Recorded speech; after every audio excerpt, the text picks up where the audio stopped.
Wrapping up the farm system previews, it's the World Series champion Texas Rangers who, after winning the World Series, get to add Wyatt Langford to the lineup? Let's talk about it. You are Locked On MLB Prospects, part of the Locked On Podcast Network, your team every day.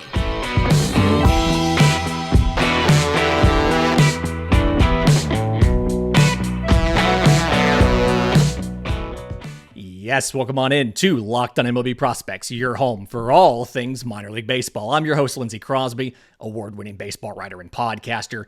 Thank you for making this your first listen every single day. We're proudly part of the Locked On Podcast Network, where it's your team every day. And today's episode is made possible by our friends at FanDuel. Make every moment more. Visit FanDuel.com/LockedOn to get started. Texas Rangers 90-72 and then World Series champions. Congratulations. And not only are they returning like the entire position player group from that, but then they get to add full-time Evan Carter and possibly Wyatt Langford. And there's been a lot of conversation that I've seen across the internet about who should be the number one prospect in this system. Is it Evan Carter? Is it Wyatt Langford? So let's talk about it. Evan Carter, 2020 second rounder out of high school, got called up late in the year last year after mostly a year in Double-A Frisco, right? So in 97 games in Frisco, Evan Carter goes 284, 411, 451 with 12 home runs, 33 extra base hits, again in 97 games, like 460 plate appearances, 74 walks to 103 strikeouts, and 22 of 32 on stolen bases. So what does he do when he gets called up? He gets like 23 games in the regular season. He bats .306. He goes into the postseason and starts off not being used very much and becomes a starter as they get deeper and deeper into the postseason. He bats .300 in the postseason as the Rangers go on to win the World Series championship. And a lot of places, it's either Evan Carter or Wyatt Langford. And the conversation on those two, to me, feels like it is high floor versus high ceiling, right? Evan Carter is a very good pitch recognition, on base, batting average guy who we have questions about where his power is going to end up, right? If you look at what he did last year in the minors, 75% contact, 83% in zone contact. That was actually a little bit lower than it had been the year before, although obviously he went up in levels. Chase rate was something like 19%. He's always been one of the best guys. The major league level, he chased like 9% of the time. Again, small sample size. We don't quite know exactly where he's going to end up with a larger sample in the majors, but he was able to keep that very elite pitch recognition at the next level in his first taste of major league action. His power clicked up a little bit. His average exit velocity was 89 in that major league sample. But again, small sample size. He's only 21 years old. He's got room. He's listed like 6'2", 190. He's got time. He's got room to add some muscle. And so I think, one, Evan Carter already does a really good job of getting optimal contact out of his bat, right? Great launch angles, the sweet spot percentage. If he had enough at-bats to qualify, he would have been towards the top of the leaderboards in all of the major leagues for sweet spot percentage. He's making optimal contact and getting the most out of his power. He's a really good base runner. He's a really good defender. Obviously can play center field. He does have work to do against left-handers. That's a common refrain that you will hear about Evan Carter, is he struggles against lefties. Now, when you look at the overall numbers, I'm going to take his entire season last year, so minor leagues, major leagues, and everything. He had a .302 batting average against righties and a .242 against lefties. I do think it's correctable. His contact rate was still in the 70s, like 71% against lefties, whereas it was 75 overall. And so I think that's something with some more experience, Evan Carter won't be a liability against lefties. You're looking at a high floor on base and defense guy with questions about where the power is going to end up. That's who Evan Carter is. And so the safety in that profile leads a lot of places to have him as the number one prospect. I think Baseball America has him listed as the number 1 prospect, and I think MLB Pipeline does too. The number 2 prospect in the system, the other big guy here, Wyatt Langford. And I say big guy, in this case, literally 6'1", 225. And just absolutely meteoric rise through the farm system last year after getting drafted. He got just around 200 plate appearances from rookie ball all the way up to AAA, right? 360, 480, 677 for Wyatt Langford. We talk about how dumb college slash lines are sometimes. And Wyatt Langford put up the equivalent of a college slash line in the minor leagues. 10 home runs, 29 extra base hits in 44 games, 36 walks to 34 strikeouts, and was 12 of 15 on stolen bases. A lot of the stuff that Wyatt Langford did when he moved over to a wood bat makes you feel really good that he is a top prospect. And if they had to use him when Adolis Garcia went down, he probably could have held his own, right? Contact rate. His overall contact rate, and again, it's 200 plate appearances, but it was around 81%, and zone contact was like 85%. His exit velocity was around 107 for his 90th percentile exit velocity. So the power is really good. He didn't chase a ton. He had good contact. Now again, small sample size. The questions here for Wyatt Langford is, 1, where is he going to play? He's been primarily a left fielder. It feels pretty safe that he's going to be a left fielder at the major league level. So does Evan Carter beat Leody Taveras for the center field job? Because Evan Carter was playing a lot of left field. Do they platoon those guys together? Feels like that may not necessarily be the best way to do it. And then I think the other question is, how soon is he going to play? Do you feel comfortable with 200 plate appearances and then he makes the team out of spring training? Or do you want him to go to AAA, get a little bit more experience, confirm that everything is good before you call him up? And obviously, impacting this is the Rookie of the Year race. Your 3 favorites for Rookie of the Year: Wyatt Langford at 3, plus 800, Jackson Holliday at 2, plus 450, and Evan Carter at 1, plus 270. Do I think there's a way you can do this where Langford gets some DH time and some left field time, Carter gets some center field time, and then occasionally, depending on how he does against lefties, sits down? I think there's a way to do this here. The question is, how confident are you in having both of these guys in the lineup right away? The third big, really impressive prospect in this system, shortstop Sebastian Walcott. 2023 IFA, got $3 million and went DSL rookie ball high A in his first year. 246, 335, 471. 7 home runs, 24 extra base hits for Sebastian Walcott, 23 walks to 64 strikeouts, 12 of 18 on stolen bases.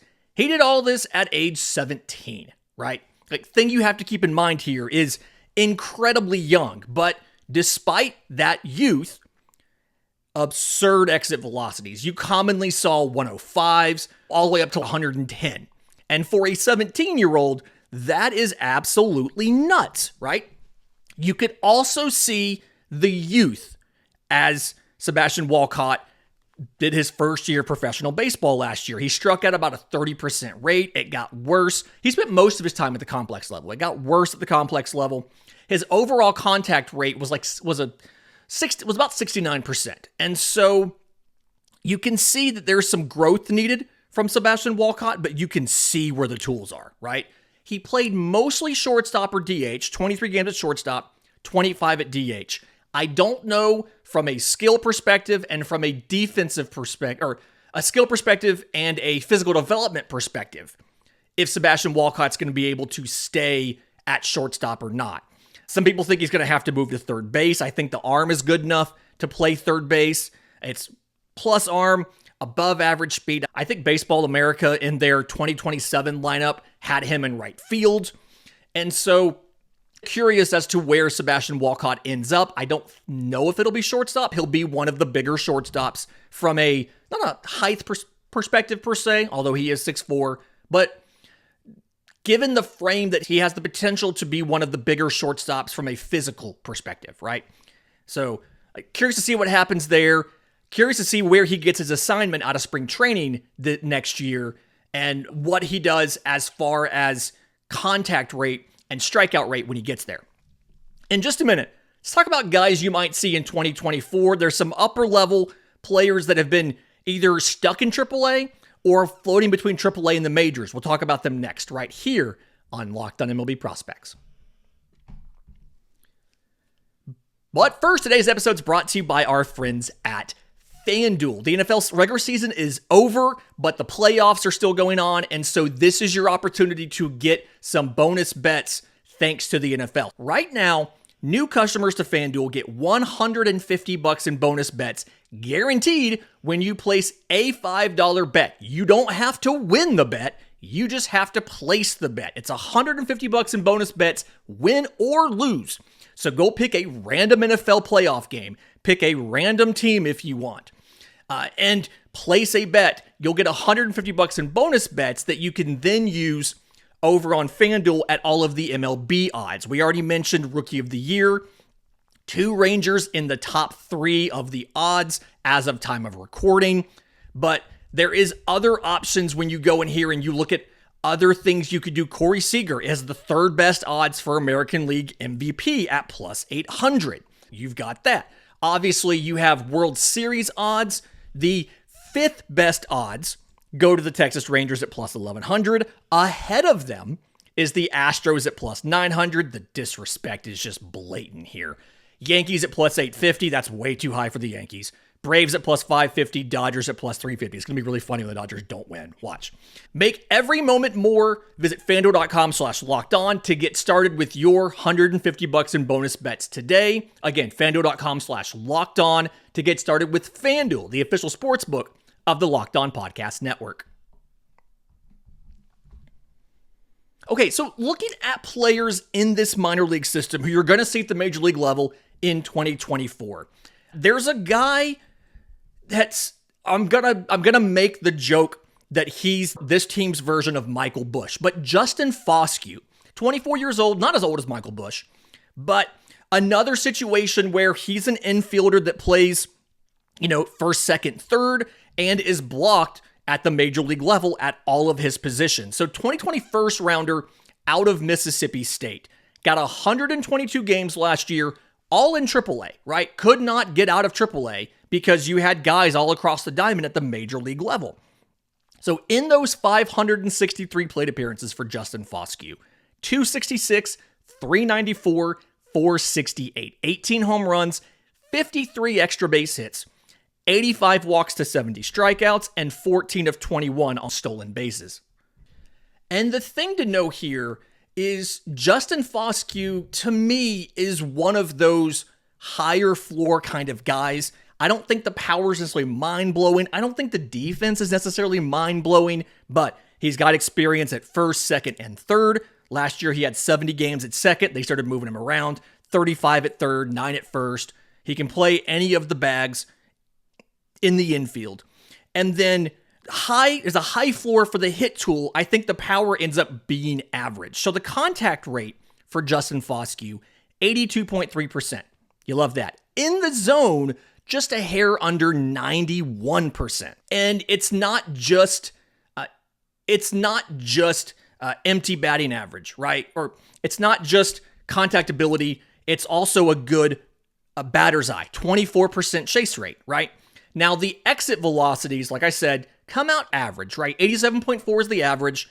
103.1 is the 90th percentile. Now, he does seem, like Evan Carter, he does seem to get the most out of that contact. He's getting really good launch angles, ideal contact, right? But he is still, I think, overall probably just average as far as power production is concerned. But he's a guy that can get on base. He's a guy that has enough speed to steal you 10 bags in a season.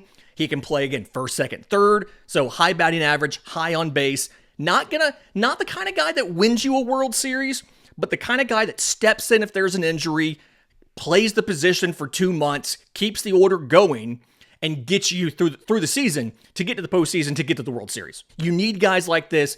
Big fan of Justin Foscue. I think his best role is in some sort of utility role versus just sticking him at second or first or third or whatever. Couple pitchers here. Two of them have had some interesting recent years, and one of them I think could be a starter or could be a major league piece in the bullpen tomorrow. Right-hand pitcher Emiliano Teodo got 18 games last year in high A. 14 of them were starts. 5-3 with a 4.52 ERA in 61 2/3 innings. 84 strikeouts, 12.3 per nine, to 33 walks, 4.8 per nine, and 10 home runs allowed, so 1.5 per 9 innings. July 16th, he made a really important change, and he swapped from a 4-seam fastball to a 2-seam fastball. So more run to the arm side, and it absolutely just changed things for him. So from July 16th on through the end of the season, 57 strikeouts to only 18 walks in 37 2/3 innings. He goes to the Arizona Fall League. 3 hits, 3 walks, 19 strikeouts in 11 innings, all as a reliever, no runs allowed. Not even an unearned run, no runs allowed. A grand total of 7 guys got on because he had 1 hit by pitch. And if you want to keep Teodo as a starter, he's going to take a while to get to the major leagues. You've got command issues, you've got learning, getting this new 2-seamer polished and comfortable. But if you make him into a reliever, he can be in your major league bullpen next year. He got some time in the Arizona Fall League again, 11 appearances in relief, or 11 innings in relief. Like I said, 3 hits. Very good in relief. If you decide to make him a reliever, he is a guy as soon as next year. If you keep him as a starter, it takes a little while longer. And then there's 2 pitchers, both starters, that you saw struggle last year. Right-hand pitcher Cole Winn and right-hand pitcher Owen White. So White got 29 games in AAA, 13 of those were starts, 9-8 with a 7.22 ERA in 101 innings, 97 strikeouts to 79 walks, and 17 home runs. Second straight year, his ERA has gone up in AAA. Owen White got 25 games, 24 of those were starts between AA and AAA, 4.22 ERA and a 4-5 record and 108 2/3 innings, 80 strikeouts, so like 6.6 per 9, 255 walks with 15 home runs. I'm not 100% sure what Texas does about either of these guys. I think Owen White is, I'm going to say, more fixable because a lot of Owen White's issues last year went back to the fastball on a velocity standpoint and on a movement standpoint, really backed up from where it had been before. And he had some hip issues. He had some shoulder issues. I think a lot of the command issues as well as the hitability of the fastball are all related to the injuries. So you could see these guys, depending on health and effectiveness, you could see them this year. You could see them spend another year in AAA. Jack Leiter is going to spend another year in AAA. You are going to spend another season in the minors and this one in AAA. We've talked about him in the past. I'll try to link that right here if I can remember, if you're on YouTube, so you can go watch it. But this is a situation here. This team had to go out. That's why you had to trade for starters last year. And that's why you're still in a situation where none of your quality starters project to be available, or starting prospects project to be available at the major league level next year. And so still some work to be done in this system. It is still position player heavy. And a lot of your promising arms, like a Brock Porter, we'll get to him later, Jose Cornell, we'll get to him later. A lot of those guys are in the lower minors and can't help you for at least 2 seasons, if not longer. That's a hole in the Texas Rangers farm system right now, is major league ready starting pitching. But in just a minute, let's talk about those lower level prospects. Again, quite a few position players, but a couple arms. We'll do that next right here on Locked on MLB Prospects.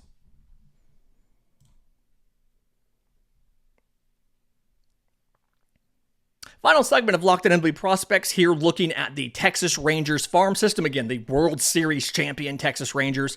And a couple guys you have to know about from the lower minors. The first one, first baseman Abel Ortiz, deserves to be discussed amongst some of the best first basemen in first base prospects in baseball. 109 games last year between high A and single A. 294, 371, 619. Another ridiculously stupid college baseball sounding slash line, right? 33 home runs, 57 extra base hits, 49 walks to 126 strikeouts, and 1 for 2 on stolen bases. He plays a little bit of right field. He got 9 games in right field last year, but he is a first baseman. So defensively, speed, all of that kind of stuff, he's a first baseman, right? But for such a young player, he's got a lot of really promising stuff under the hood, okay? So, one, the plate discipline is a little bit better than average. He had a 29% chase rate, but the contact ability is pretty good. Contact rate of 70%, zone contact of 78%. So you like that. And then the power to go along with it, obviously, 619 slugging, 33 home runs at that age. Very promising there. He's 21 years old. But average exit velocity of 90, 90th percentile of 106. So he can make good contact both in and out of the zone, and when he hits it hard, right? Now, yes, the offensive baseline is a lot higher at first base than anywhere else. I think you have to have a 110 WRC plus just to be league average at first base.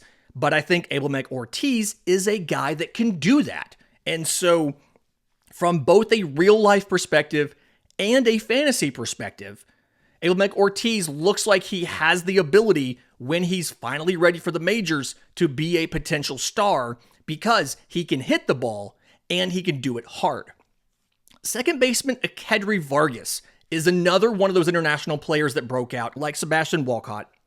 And Vargas, 53 games between rookie ball and A ball. So 225 plate appearances or so, I believe. 317, 388, 568, right? 11 home runs, 27 extra base hits, 21 walks to 55 strikeouts, and 17 to 20 on stolen bases. I called him a second baseman. He's played all over the diamond. The arm is good enough to place him third. He got 7 games there, but he's better suited for second base. 27 of his games were there. Also played 18 games at shortstop. Above average arm, you can move him around. He's best suited for second, but he could cover third and maybe short in a pinch, right? He's fine defensively. But he's also just fine when it comes to contact ability, chase. Everything's kind of average there. But the power for such a young player was pretty impressive. 18 years old and a 90th percentile exit velocity of 103.9. So if the power continues to grow, he feels like he could be a guy that has a utility profile, but one with which you can play almost every day. He could give you probably 20 home runs, and I think he's fast enough, as long as the speed doesn't back up, to give you 20 stolen bases as well. And so all of a sudden, you have a guy that could be very promising and very valuable in a utility role. I just don't necessarily think playing him at any specific position is the best use of Akedri Vargas' skill set, simply because he's not going to be a value add at any defensive position in the infield. But at second or third, he's also not going to hurt you, right? Couple pitchers here you need to know about. Right-hand pitcher Brock Porter, right-hand pitcher Jose Cornell. Could be Cornell. I don't actually know. So right-hand pitcher Brock Porter, 4th rounder in 2022. This was the Kumar Rocker draft. 21 games in A-ball last year. 0-3 record doesn't matter. The lowest level of the minors. Not important. 2.47 ERA. Very nice season for him. 69 in the third innings. 95 strikeouts, so 12.3 per 9. To 42 walks, 5.5 per 9. A single home run. It's fastball, changeup, and then he was adjusting his slider into a sweeper this year. So there's a couple things that you have to work on because of one, like how much of it is the pitch mix, how much of it is just him inherently. So the fastball, mid-90s, really good up in the zone, did a really good job at missing, at fooling hitters in single A. How much of that is single A versus the pitch being good? We don't necessarily know, right? Changeup, Really very similar as far as tunnel, arm speed, release point. It all matches really well, and a lot of the movement is late on it. So it's hard to get a barrel on the changeup. I mentioned he was working to convert his slider into a sweeper. It's got a good 1.5 feet of movement, but it sits in the same velocity band as the changeup. And partly because of the youth and inexperience, partly because of changing the pitch mix, he threw under 60% strikes this year. So you want to see that tick up a little bit in 2024. Walk rate was, I mentioned it was, 5.5 per 9 innings, like 14%. Obviously needs to come down. Your goal on that, I think, would be a 10% walk rate as he moves up to a higher level of competition. And then his ability, like how many innings per start that he pitched. He averaged under 4 innings per start. And so another thing where you want to work to see if he can build up to more of a standard workload, right? Now, some of that is just going to be, he's a young guy, right? He's first full season in professional baseball. It makes sense that you're going to be a little more conservative with him and you're going to have to build him up. I think a realistic goal is probably closer to 100 innings. And again, you're looking for a walk rate around 10%. Ideally, I think that strike percentage, if you could take it from 58 to 63 or so, I don't want to say a full 65%, but 63, I think that'd be a very useful adjustment there. Right-hand pitcher Jose Corny got in 23 games, 17 starts between single A and high A. 8-3 record doesn't matter, but it's just interesting to hear he won 8 games. 8-3 with a 2.92 ERA in 101 and 2/3 innings, 119 strikeouts, so 10.5 per 9, 231 walks, 2.7 per 9, 11 home runs allowed, so right at 1 home run per 9 innings. He throws a lot of pitches. He's added some, he's changed some, and depending on when you saw him, you saw different things being thrown. His four-seam fastball sits around 95 or so, good carry, a little bit of run to it, so you like that. The sweeper is really good as well. He added a two-seamer during the year. I've seen him throw a changeup. I've seen him throw a cutter. Somebody I was talking to about this raved about his curveball, and I never saw the curveball. Throws a lot of pitches. Some of that's obviously a work in progress. But the good thing is he can throw them for strikes, right? He threw 67% strikes last year. He can throw a lot of strikes, obviously very important, and he's shown the ability to pick up new pitches in season and not hurt his strikeout ability. So really curious to see what he settles on as an arsenal to open 2024. But I think the ceiling's pretty high there. It's just obviously going to be probably high A to double A is your goal in 24. You're looking at a 26 debut here. Not going to help you next year, especially if Cole Winn and Owen White don't seem to figure it out. Real quick, shortstop Cam Cauley, 2021 third rounder, and the most talented infield defender in this system, right? Power's good, speed's good, but you've got some issues here, right? The contact ability, 65%. The zone contact, only 74%. So he's going to continue developing, and what you're really looking for is that contact ability to go up. Because again, he's a very good, very talented defender. You just need him to be able to hit the ball. I don't know if he'll ever be anything more than a number 8 or number 9 hitter, but he's got the power, he's got the speed to do that, to be a major league regular on the defense, the speed, the power, if he can hit enough. So really curious to see what happens in 24 with that.